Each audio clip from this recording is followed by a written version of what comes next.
Padahal lepo, nggak kena lepo padahal. Ngobrol. Kalau kamu dia om jadi.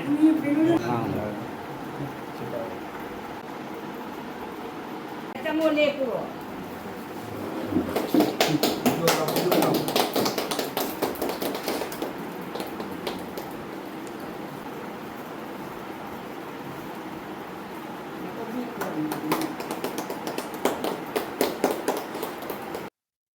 Egi ming Laisom Priyanka kauri ade khoi babagi mingna Laisom Bajababu Singha kauri ade khoi mamagi mingna Laisom Malati Devi kauri aise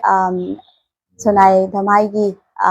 khundagini ade huji aise Mizoram University gi Sadra Department of MSc Forestry tamjabani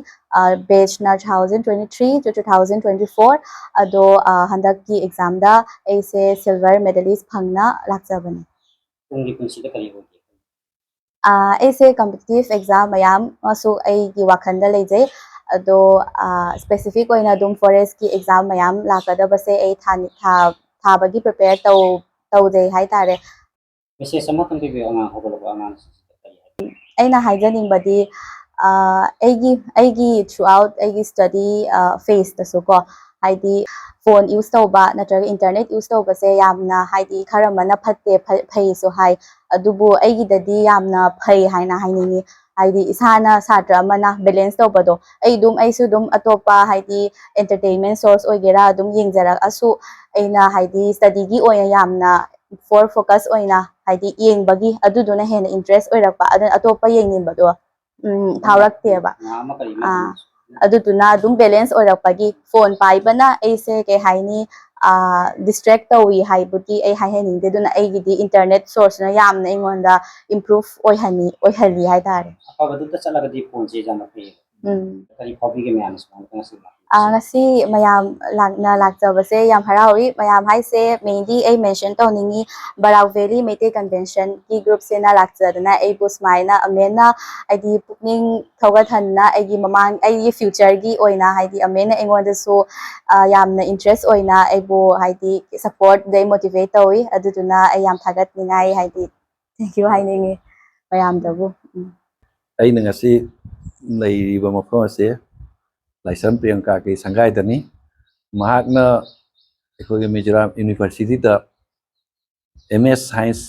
Forestry examination based na 2023 to 25 ke based da mahakna silver medalist haibadi ani suba position 10 moi gi 10 position da top 10 da ani suba position ta na sumaina mana mai paglak pasida ekhoina taba makta da ekhoina angamba sen khara doigi ekhogi Lengyan Fi ma doigi certificate ama ma ki mafam da ekhoina khusina wala ebase ekhoi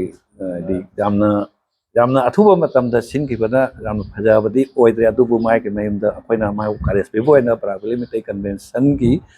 oina ekhoi president vice president aino mayam puno ke mau chilaga amasung joint secretary adudagi ekhoi publicity secretary na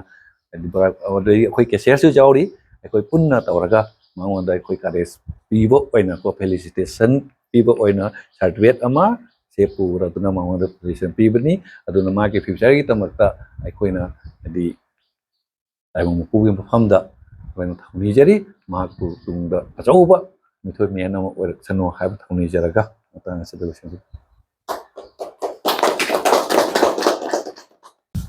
ngasi ai sanpi el Priyanka na Mizoram University second position da MSc Forestry Department of MSc Forestry tigi pass to lakpase exam nungai je ama yakti ngasi Barak Valley Meitei Convention na laktuna isa sigi apapa ani nungai ba adogi damakta certificate na chingma piba magi pung thogatpa asina khwari hena samuna ina thagat sari